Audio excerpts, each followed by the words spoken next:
अविनाशी फेरे. रंगप्पा. भावंडांमध्ये मी सर्वात धाकटा. लहानपण फार मजेत गेले. माझे लग्न होऊन मी संसारात स्थिरावेपर्यंत अण्णा आणि आम्मा हयात होते ही भाग्याचीच गोष्ट. जमीन जुमला भावंडांमध्ये वाटून माझ्या वाटणीला आलेली शेती ही अण्णांचीच कृपा. कृष्णप्पाला त्यांच्या सावकारीत रस नव्हता, म्हणून तो त्याच्या लग्नाआधीपासूनच बंगळूरला वकिलीत स्थिरावला आणि 3 बहिणींना चांगल्या घरात देऊन बैलहोंगलचा वाडा, शेती आणि सावकारी मला मिळाली. अण्णा आणि आम्मांनी त्यानंतरच देह सोडला. शांतम्मा माझ्या आयुष्यात आली आणि सुखाचे नवे पर्व सुरू झाले.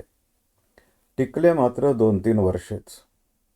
अनेक प्रयत्नांनंतर कूस उजवत नाही म्हणताना ती देवधर्म आणि व्रतवैकल्यांच्या फेऱ्यात गुंतून गेली. पत्नी कर्तव्य म्हणून शरीर संबंध तोडले नाहीत तिने, पण ते पहिल्या 2-3 वर्षांसारखे कधीच साधले नाहीत. मी सुद्धा तक्रार केली नाही. बेळगावला मन रिजवायला मात्र जात गेलो. आजही कल्पना नाही की तिला ते प्रथम कधी जाणवले, कारण ती पत्नी धर्माला निष्ठेने चिकटून राहिली, एका समर्पित कर्तव्यवृत्तीने अखेरपर्यंत. मग एके दिवशी काही वेगळेच घडले. नेहमीप्रमाणे बेळगावहून घरी आलो तर दारातच माझी वाट बघत कमळी आत्ते बसली होती. पायावर कोमट पाणी टाकून मला सरळ माझघरात घेऊन गेली. शांतम्मा पोटुशी आहे, आता बेळगावच्या फेऱ्या बंद कर, आत्या म्हणाली. आणि मला उलगडतच नव्हते की मला त्या बातमीने आनंद झाला होता का विषाद वाटला होता. एका अर्थाने शांतम्मा बरोबरच्या विनापत्य संसारात राहून मी माझी जी सगळी सोय लावून घेतली होती त्याला आता लगाम लागेल का याची चिंता माझ्या मनात सर्वप्रथम प्रकटली. शांतम्माचे आयुष्य मात्र त्यानंतर बदलले, ते थेट मध्वाच्या जन्मापर्यंत. आणि खरे तर अगदी थेट तिच्या मृत्यूपर्यंत. कमळी आत्ते भली म्हणाली असेल की बेळगावच्या फेऱ्या बंद कर, पण असे कसे झाले असते? शांतम्माच्या गर्भारपणात उलट बेळगावची ओढ वाढली माझी. मला त्या सर्व व्यवहारात कधीच अपराधी वाटले नाही. शांतम्माला लक्षात आले होते माझी बेळगावची कामे फार वाढली आहेत, तरीसुद्धा मला प्रश्न न करण्याची शालीनता तिच्यात अंगभूतच होती. कदाचित तिच्या हे सुद्धा ध्यानी आले असेल की आमच्या लग्नानंतरच्या 2-3 वर्षात असे कधीच झाले नव्हते. व्रतवैकल्यात अडकल्यावरही तिने पत्नी व्रताचे केलेले पालन म्हणजे एक रुक्ष शारीरिक क्रिया होती याचे ओझे तिने वाहिलेले असण्याचीही एक शक्यता तिच्या त्या शालीन सोशिकतेत असणार. पण मला तिने कधीच कोणता अडसर घातला नाही तिच्या उभ्या आयुष्यात, हेच खरे. तिचा स्वभावच मुळात सौम्य आणि मायाळू. गंगव्वाला अर्ध्या रात्रीत उठवून विचारा तिच्याबद्दल. तिची थोरवी गात रात्र सरून जाईल. गंगव्वा आमच्या घरी आली तेव्हा अण्णा आणि आम्मा हयात होते. म्हणजे आम्मांनीच तिला आणली, तिच्या कर्मदरिद्री आयुष्यातून उचलून थेट आमच्या घरात. तिच्या घरच्यांनी हसत स्वाधीन केले तिला, पण नाती तोडली नाहीत. तिला आमच्याकडे राहून खर्च काहीच नव्हते, म्हणून तिची कमाई ते त्याच नात्यानप्रित्यर्थ हक्काने उचलायचे. तेवढे सोडले तर तिचा तिकडच्यांशी काहीच संबंध उरला नव्हता. वाड्यातल्या इतर नोकरांप्रमाणेच तिची सोय लावली गेली, पण ती त्या सर्वांपेक्षा वेगळी असणार होती याची चाहूल मला फार सुरुवातीलाच लागली. स्वभाव व वागणुकीचे सारे नंतरचे झाले, पण मला तर तिचे केवळ असणेच सुखावत गेले. एक आकर्षणच म्हणा ना. नंतर शांतम्मा लग्न होऊन घरात आली आणि गंगाव्वा म्हणजे तिला जणू एक धाकटी बहीणच मिळाली. गंगाव्वाच्या लग्नाची तिच्या घरच्यांना बिलकुलच घाई नव्हती, अर्थातच. आणि मग ते घडले. शांतम्माने ते काय ते पुढचे सारे बघून घेतले, जबाबदारीने निस्तरले. आमच्या संसारातली माझी तडफड मात्र प्रयत्न करूनही शांतम्मा शंभू शकली नाही. शांतम्मा धारवाड सोडून बैलहोंगलला पाठवणी करणे म्हणजे जणू कोणाला तरी भर माणसातून उठवून वनवासाला धाडण्याचाच प्रकार. पण माझ्या आप्पा आव्वांना हे करणे भाग होते. मीच सर्वात थोरली. तिला उजविल्याशिवाय इतरांची गाडी कशी चालू होणार? आणि तसा तो वनवास नव्हताच. चांगले माणसांनी भरलेले घर होते ते. रंगप्पा, त्यांचे अण्णा अम्मा, कमळी आत्ते, येणाऱ्या पाहुण्यांची वर्दळ आणि नोकरांचा फौजफाटा. वनवास अशाचसाठी की अशा तोडीची फारशी घरे नव्हती गावात आणि धारवाडचे कलाविश्व तर संपूर्ण गैरहजर. मी तरीही पटकन रमले सावकारांच्यात. मुळात माझा पुरुषच इतका हौशी आणि कोडकौतुक करणारा की मला तितकेच जग पुरेसे वाटले. अण्णा अम्मा लगेचच गेले, पण गंगाव्वाची मात्र मैत्री साथ देत राहिली. त्यातून इथला पसारा मोठा. येणारे पाहुणेही कायम मुक्कामासाठीच उतरणारे. स्वयंपाकघरातील भट्टी, वाड्याची टापटीप, ये जा करणाऱ्या कुळांची देखभाल अशा कामात मी पुरती बुडून गेले.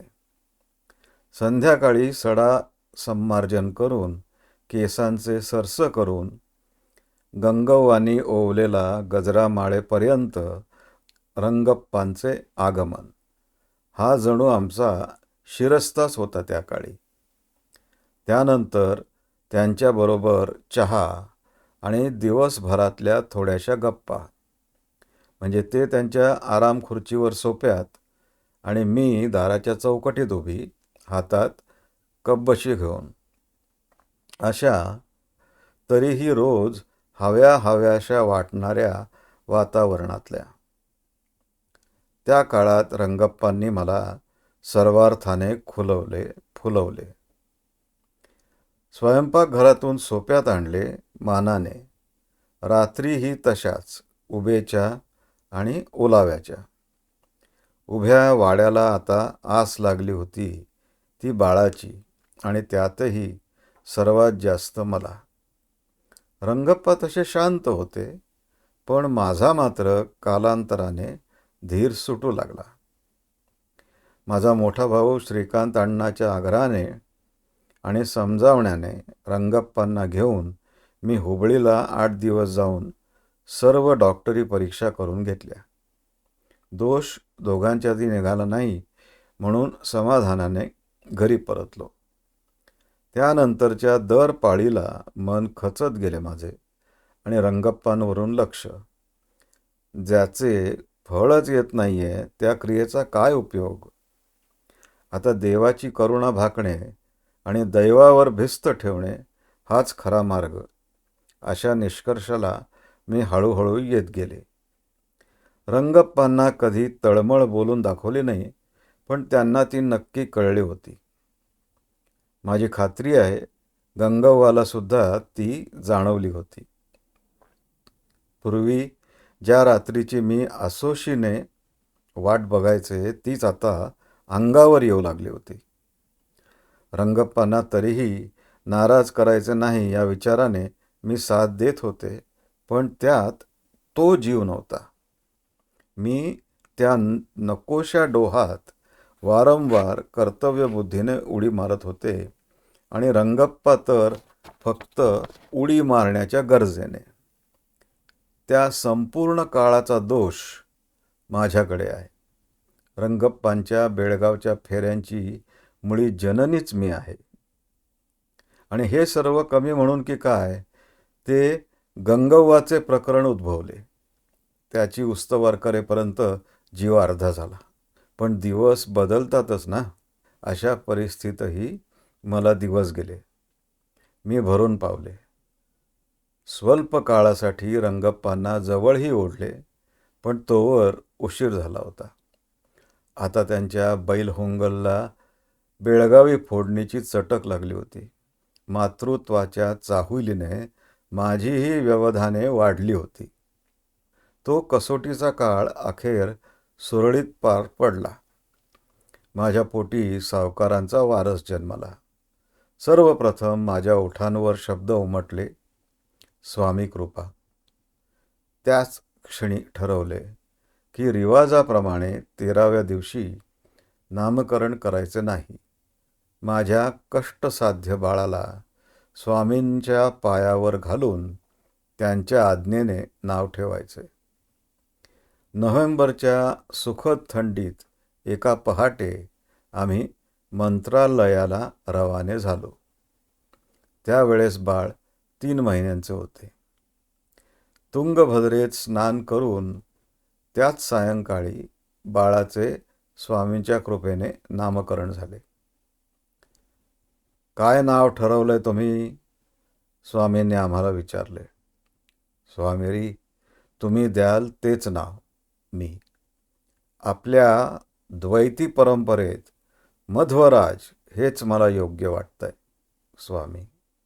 मग तेच नाव बाळाचं, मी उत्साहात म्हणाले. राघवेंद्र स्वामींचे स्मरण करून दुसऱ्या दिवशी आम्ही परतलो. ती नोव्हेंबरची सुखद थंडीसुद्धा पुढे इतकी त्रासदायक होईल असे वाटले नाही तेव्हा. एकीकडे पतीचा संसारातला वावर कमी झालेला आणि त्यात या आजाराचा उद्भव. त्याकडे लक्ष द्यावे म्हटले तर पदरातला तान्हा मधवा. बाहेरच्यांना सावकाराचे ऐश्वर्य दिसायचे आणि मला माझ्या परिस्थितीचे दारिद्र्य. आता हे दिवस बदलतील का? गंगव्वा. शांतम्मा गेल्या आणि माझ्या आयुष्यातली उमेदच स्वतःबरोबर जणू घेऊन गेल्या.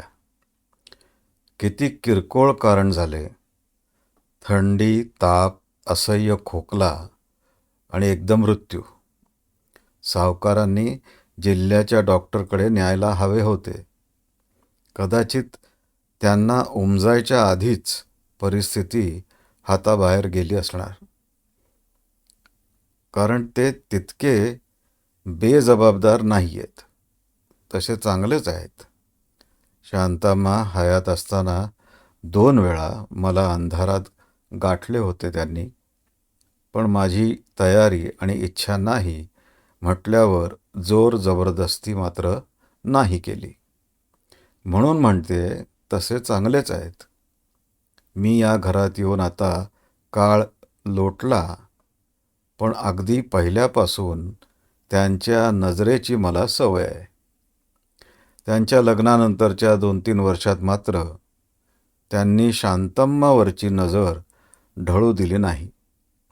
त्यांच्या सुखी संसाराच्या आनंदात जणू अख्खा वाडा बुडून गेला होता त्या काळात. पण हळूहळू शांतम्मा देव जास्त करू लागल्या. त्याचबरोबर रंगप्पांच्या बेळगावच्या फेऱ्या वाढू लागल्या. मला सुरुवातीला काहीच बोध झाला नाही. त्याच काळात पहिल्यांदा रंगप्पांनी मला अंधारात जवळ घ्यायचा प्रयत्न केला होता. शेवटपर्यंत शांतम्मांना सांगितले नाही. मला रंगप्पांची ती वागणूक कधी आवडली नाही, पण भीती कधीच वाटली नाही. शांतम्माच्या अगोदरपासून मी या घरात आले होते, पण त्यांनी इथे आल्या दिवसापासून मला आपलेसे केले. फार बोलायच्या नाहीत त्या, पण लक्ष मात्र असायचे. मालकीणबाई म्हटल्यावर मी सुद्धा कधी मुद्दामून बोलणे वाढवले नाही, पण आमच्या नात्याची ऊब मात्र सतत बोलतीच राहिली. मी सुद्धा त्यांना हवे नको ते योग्य वेळेला तयार ठेवायला लागले. तशी आमच्यातली वीण अजून घट्ट होत गेली. मग ते आंघोळीसाठी ऊन पाण्याची भरलेली घंगाळी भरून ठेवणे असो वा सडा शिंपण्यासाठी अंगणात बादली तांब्या नेऊन ठेवणे असो, त्यांच्यासाठी ताज्या फुलांचा गजरा करून त्यांना देणे हा तर आम्हा दोघींच्याही आनंदाचा क्षण असे. त्यासुद्धा फुलांइतक्या टवटवीत दिसत गजरा माळल्यावर. मग त्यापुढे माझ्या लक्षात आले की मी दिलेले गजरे माळणे हळूहळू थंडावले आणि पुढे थांबलेच, आणि ताजी फुले सरळ देव्हाऱ्यात वाहिली जाऊ लागली. कुठेतरी मनात शंकेची पाल चुकचुकायची, पण बोलून काय आणि कोणाला दाखवणार. आमचे इतर नेम अखंड सुरूच होते आणि शांतम्माची माझ्यावरची मायासुद्धा.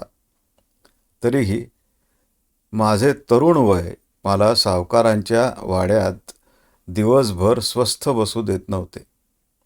कधी देवळात, कधी बाजारात, क्वचित शांतम्माबरोबर कुणा परिचितांच्या घरी जाणे, अशा साध्या साध्या प्रसंगात मला आनंद वाटू लागला होता. अगदी खरे सांगायचे म्हणजे एकटीने घराबाहेर जाण्याची तर मी कारणेच शोधत असायचे. तिथेच सारा घोळ झाला. किट्ट्याची चहाची टपरी माझ्या येण्या जाण्याच्या रस्त्यावर होती. एकदा अचानक आलेल्या पावसाच्या सरीमध्ये मी त्याच टपरीत पहिल्यांदा आसरा घेतला होता आणि किट्ट्याने मला प्रेमाने चहा पाजला होता.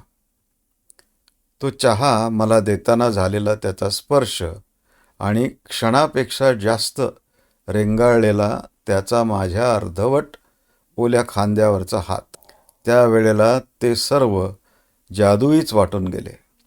पुढच्या काही दिवसात पुढची सर्व पावले किट्ट्यानेच उचलली आणि मी नको नको असे मनात म्हणत प्रत्यक्ष त्यात वाहवत गेले. भरल्या संसारातला तो पुरुष, त्याचे काय वाकडे होणार होते या प्रकरणात. पण माझे झाले जन्मभराचे. स्वतः कधी गर्भारपणाच्या अनुभवातून न गेलेल्या शांतम्मानी ते सारे वेळीच ताडले. माझा संशय आहे की आत्यांनी ते आधी ओळखून शांतम्मांना सांगितले, पण ते महत्त्वाचे नाही. मी नाही म्हणायचा प्रश्नच नव्हता. 2 पाळ्या चुकल्या होत्या माझ्या. मला प्रेमाने आणि मृदू आवाजात परसातल्या एका कोपऱ्यात शांतम्मांनी विचारले, कोणाचे? आणि मी बेधडक किट्ट्याचे नाव सांगितले. तो ठेवून घेणार आहे तुला? हा शांतम्माचा निव्वळ प्रश्न नव्हताच हे मला लगेच समजले. तरी पण मी म्हणाले, बोलते एकदा त्याच्याशी. किट्ट्याचे काय उत्तर असणार होते ते शांतम्माच्या मूळ प्रश्नातच दडलेले होते. आणि झालेही तसेच. किट्ट्याची टपरी आजही तिथेच आहे आणि माझे आयुष्य केवळ शांतम्मामुळे ती भली मोठी आफत टळली. दुसऱ्या दिवशी त्यांनी कुळाच्या हातात बेळगावच्या डॉक्टरासाठी चिठ्ठी देऊन आणि पैसे देऊन त्याच्याबरोबर मला तिथे धाडून दिले. तिसऱ्या दिवशी मी मोकळी होऊन घरी परतले, पण आता ते घर माझे नव्हते. शांतम्माने मला समजावून सांगितले, तुझ्या घरच्यांना मी काल बोलले, आता ते लवकरच तुझं लग्न लावून देतील. मी सुन्नपणे फक्त ऐकले. तशीही माझ्या आयुष्याच्या पुढच्या साऱ्या निर्णयात मी कुठेच नव्हते. मी एकदा केलेली चूक पुन्हा करणारच अशा ठाम विश्वासामुळे माझ्या घरच्यांनी मला बसवराजच्या गळ्यात बांधले. त्याच्या घरात राहायला गेले, पण सावकारांची नोकरी नाही सोडली. ते शक्यही नव्हते, कारण आता माझ्या पगाराची वाट माहेरकडून सासरकडे वळणार होती. दुबळे शरीर, अधुपाय, यानिशी थातूरमातूर गवंडी काम करणारा माझा कुंकवाचा धनी मला नांदवू शकेल अशा कोणत्याच ऐपतीचा नव्हता.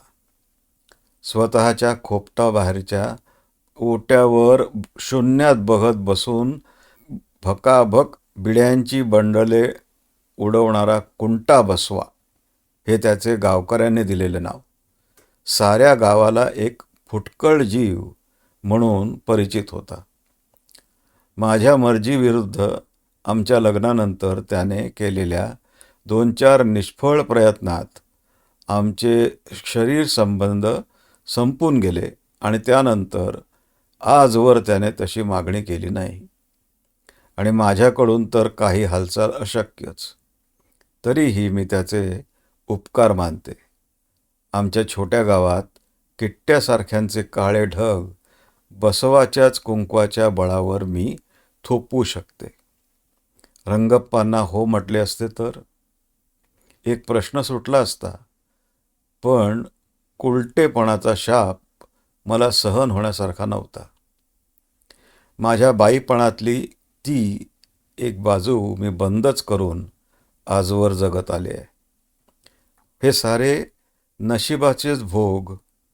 मला जगायला अशी ही समजूत पुरेशी आहे. शांतम्मा राहिल्या असत्या तर त्यांनी काही केले असते का माझ्यासाठी? कोणास ठाऊक. त्या बिचाऱ्या त्यांच्या भोगांना सहन करत निघून गेल्या. रंगप्पा. शांतम्मा गेली याचे दुःख तर झालेच, पण तसा तिच्या पाशातून मी ती असतानाच बाहेर पडलो होतो.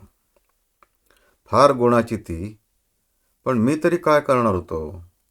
व्रतवैकल्यातून उरलेला वेळ माझ्यासाठी पुरेसा नव्हता आणि मध्वाने तो सुद्धा काढून घेतला. तिने मला दूर कधीच केले नाही, पण स्वतःचे स्वतंत्र विश्व मात्र तयार केले. मग मी पण माझे केले. चंद्रीला आणून बेळगावात घरच केले. व्यवहार सारा प्रामाणिक आणि रोखठोक. तिची देखभाल, सर्व घर खर्च, औषध पाणी सारी माझी जबाबदारी. त्या बदल्यात मी बेळगावात जाईन तेव्हाची सारी जबाबदारी तिची. मामला सगळाच एका अर्थी मोकळा आणि त्याचमुळे मधवाला सुट्ट्यांमध्ये बेळगावला घेऊन जायला मी कधीच मागे पुढे बघितले नाही. इतरांचा विश्वास नाही बसणार, पण पुढे मागे मधवाला मोठ्या शाळेत मग कॉलेजात जायला स्वतःचे बेळगावात बिऱ्हाड असावे असाही विचार होताच. पण मूळ उद्देश चंद्रीची सोबत होता हे खरेच. तारुण्यात ओढवलेल्या वैधव्यात तिलाही हा व्यवहार सर्वतोपरी फायद्याचा होता. अशा तऱ्हेने माझ्या सर्व सोयी मी माझ्या गरजेनुसार नीट लावून घेतल्या होत्या. खरी जबाबदारी म्हटली तर त्या आईविना वाढणाऱ्या मधवाचीच. परंतु इतक्या नोकरचाकरांच्या मदतीने आणि कमळी आत्तेच्या नुसत्या असण्याने बघता बघता वर्षे सरत गेली. इतकी की मधवाला मिसरूड फुटू लागलंय हे माझ्या परवा लक्षात आलं. मधवाचे जे पुढे व्हायचे ते त्याच्या प्रयत्नानेच होणार. मी त्याला बेळगावात पुढच्या शिक्षणासाठी पाठवीन, पण त्या उपर काही करणे माझ्याच्यानी जमणारही नाही आणि तो माझा प्रांतही नाही. आईविना पोर वाढते याने मला अधूनमधून थोडे भरून येते, इतकेच. हळूहळू चंद्रीची पण तयारी करायला लागेल त्याच्या जाण्याची. नाही म्हटले तरी आजपर्यंत माझ्या बेळगावच्या घरात ती पुरेपूर स्वातंत्र्यात राहिली. माझीच काय ती बडदास्त ठेवली की झाले. आता ती तशी संसारी नसून संसारात अडकणार. मी दिलेल्या सुखी आयुष्याची थोडी परतफेड तिला करावी लागणार आणि माझ्या गरजाही काही इतक्यात संपणार नाही आहेत. मी अनेकदा विचार करतो की शांतम्मा बरोबरची पहिली 2-3 वर्ष सोडली तर माझे आयुष्य मी माझ्या गरजा भागवण्याच्या पातळीवरच जगलो आजपर्यंत. मधवाबद्दलच्या आंतरिक ओढीचा अभाव त्याचाच भाग आहे का? एका तालेवार कुटुंबाचा प्रमुख म्हटल्यावर मला गावात जीवाभावाचे मित्रसुद्धा कुठे आहेत? माझे आयुष्य म्हणजे मीच, माझा माझा एकांडा. चंद्री. सावकारांनी मला मजेत ठेवले. फार गरज होती मला रणकीला अशा आधाराची. घरची गरिबी असेल, पण माझे शिक्षणही झाले कॉलेजात जाईपर्यंतचे. घरच्यांनी लग्न करून दिले नसते तर BA झालेही असते, पण झाल्या त्या साऱ्या जुन्या गोष्टी. सावकारांची मी दूरची नातेवाईक म्हणून विश्वास ठेवून त्यांनी घरात ठेवून घेतले मला. तसे त्यांनी सर्वच मोकळेपणाने सांगितले असल्यामुळे माझी कोणत्याच व्यवहाराला ना नव्हती. पण आतून वाटायचे की कधीतरी एखादी वेणी आणावी त्यांनी. एखाद वेळेला आम्ही मिलिटरी महादेवाचे दर्शन एकत्र घ्यावे, पण असे कधीच झाले नाही. मला पुरेसे पैसे, स्वातंत्र्य या गोष्टी मात्र त्यांनी न मागता पुरवल्या. तरीही आतून वाटत राहिले कायमचे की सावकारांच्या निचऱ्यासाठी त्यांनी राखलेली मी बाई आहे. आणि त्यात वाटायचे काय, मी तशीच तर आहे, त्याच बोलीवर तर राहते. आता मधवालाही आणून ठेवणार आहेत ते इकडे. माझ्या होकार नकाराचा प्रश्नच कुठे येतो. सारी सावकारांची मर्जी. गंगव्वा. भगवंता, अजून काही उरले का माझे देणे? किती भोग वाढून ठेवलेत अजून पुढे.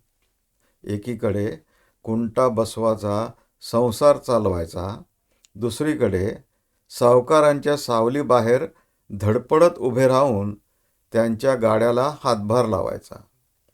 या साऱ्या फरफटीत कधीकधी काही विसाव्याचे क्षण नशिबात येणार. त्यावरही आता घाला पडलाय का? किती लाडाकोडात मधवाला मोठे केले आम्ही सर्वांनी. शांतम्माच्या आतोनात उपकारांची फेड म्हणून तर मी जास्तच केले त्याचे. पण काल काय राक्षस शिरला होता त्याच्यात की काय कोण जाणे. जेवणे उरकल्यावर जरा कोठीच्या खोलीत पडले होते तर चोर पावलांनी आला की मधवात. तरीही मला जाग आलीच. माझ्या बाजूला मांडी घालून बसला तो. केसातून आणि गालावरून हात फिरवू लागला. तो मधवाचा स्पर्शच नव्हता. एका आग्रही पुरुषाचा होता. भीतीने माझे ओठ वळू लागले आणि तो अजूनच चेकाळला. मग मात्र मी ताडकन उठून खोलीबाहेर गेले. त्यानंतर तो तिथून कधी गेला कल्पना नाही. बाप मुलाचे रक्त एकच का माझ्या नशिबाचे भोग? माझा होता नव्हता तो आधार आता सुटणार का? मी जास्तच विचार करते. मधवाला टाळणे मी प्रयत्नाने साध्य करू शकेन, पण त्याला जाब विचारणे नाही. आणि विचारणार तरी कशाचा? त्याच्या नजरेत दिसलेल्या, स्पर्शात जाणवलेल्या, नात्यांपलीकडून उसळून आलेल्या पुरुषाचा? ते शक्य नाही भगवंता. म्हणून तुलाच विचारला जाब.